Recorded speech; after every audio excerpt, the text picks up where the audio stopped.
এই যে কুমড়ো পাতাগুলো দেখছো, এটা কিন্তু আমার গাছেরই পাতা। আগের দিন কিন্তু তোমাদেরকে আমি কুমড়ো শাকের রেসিপি করে দেখিয়েছি, আর এই কটা পাতা আমি রেখে দিয়েছিলাম। এটা দিয়ে আমি আজকে তোমাদেরকে আরেকটা রেসিপি করে দেখাবো। তাহলে দেখে নাও আমি এটা দিয়ে কি বানিয়েছি। আমি বেশ কয়েকটা কুমড়ো পাতা নিয়ে নিয়েছি।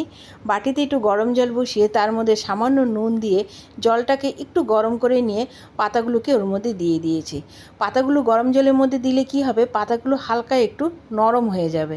এবার এটা করার পরে আমি একটা মিক্সিং বোলে কিছুটা পোস্ত আর কিছুটা পরিমাণ আমি তিল নিয়ে নিয়েছি, আর দিয়ে দিয়েছি নারকেল গুঁড়ো। আমার কাছে নারকেল ছিল না, আমি বেশিরভাগ এই নারকেলটাই ব্যবহার করি। তোমরাও কিন্তু অনলাইনে এটা কিনে রাখতে পারো। এটা কিন্তু মাঝে মধ্যেই যে কোনো রান্নাতে দিয়ে তোমরা নারকেলের রেসিপি বানাতে পারো। সবার বাড়িতে কিন্তু সবসময় নারকেল থাকে না, তখন কিন্তু তোমরা এটাই ব্যবহার করবে।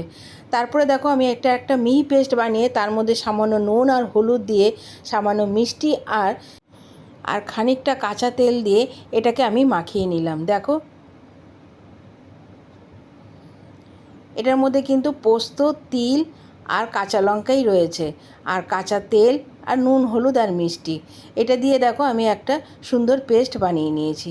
এবার যে আমি পাতাগুলোকে একটু গরম করে নিয়েছিলাম, পাতার মধ্যে আমি একটা করে রুই মাছ রেখে যেই পেস্টটা বানালাম সেটা সম্পূর্ণভাবে কোট করে দেবো।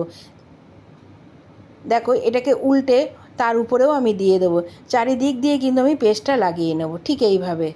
তোমরাও কিন্তু ঠিক এইভাবেই রেসিপিটা করো, খেতে কিন্তু ভালো লাগে। গরম ভাতের সাথে কিন্তু এটা জাস্ট জমে যায়।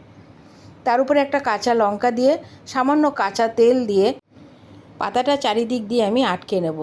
এটা কিন্তু একটা পাতা হবে না। মাছটা যদি একটু বড় থাকে তাহলে অবশ্যই তোমাদের দুটো করে পাতা নিয়ে নিতে হবে। আর পাতাটা যেহেতু নরম হয়ে গেছে, পাতাটা কিন্তু খুলেও আসবে না। দেখো ঠিক এইভাবেই আমি মুড়ে নিয়েছি। এর উপর দিয়ে আরেকটা পাতা দিয়ে আমি আটকে নেব।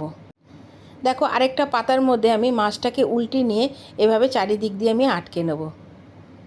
তোমরা রুই মাছ ছাড়াও যে কোনো মাছ দিয়ে এই রেসিপিটা করতে পারো। এটা কিন্তু গরম ভাতের সাথে খেতে দারুণ লাগে। আর আমার এই রেসিপিটা তোমাদের কেমন লাগলো অবশ্যই কিন্তু আমাকে কমেন্টস করে জানিও। আর তোমরা বাড়িতে একবার অবশ্যই ট্রাই করো। এভাবে আমি প্রত্যেকটা মাছকেই আমি পাতা দিয়ে ফোল্ড করে নিয়েছি। রেসিপিটা তোমাদের কেমন লাগলো আমাকে কিন্তু কমেন্টস করে জানাতে ভুলো না। আমি কিন্তু তোমাদের কমেন্টসের অপেক্ষায় থাকি। এবার প্রত্যেকটা মাছের মধ্যে আমি একটা করে লঙ্কা দিয়ে দেবো এবং কাঁচা তেল দিয়েই কিন্তু আমি এটা ফোল্ড করব। এভাবে আমি এক এক করে প্রত্যেকটা মাছই আমি রেডি করে নিয়েছি।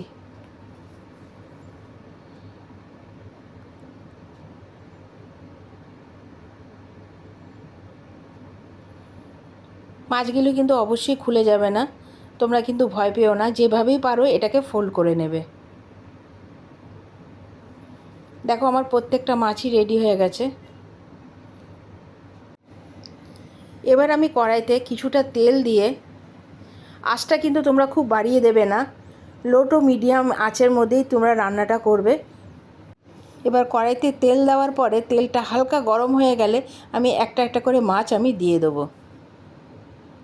আঁচটা যদি তোমরা খুব বাড়িয়ে দাও তাহলে হয়তো উপর থেকে পাতাটা পুড়ে যাবে আর মাছটা কাঁচা থেকে যাবে। এর জন্য আঁচটা কিন্তু হালকা আঁচেই করবে, একটু সময় নিয়ে করবে। দেখো আমার রেসিপিটা প্রায় কমপ্লিট। যখন উপরের পাতাটা প্রায় হয়ে আসবে, কালারটা চেঞ্জ হয়ে যাবে, তখনই মনে করবে যে ভেতরে মাছটাও কিন্তু সেদ্ধ হয়ে গেছে।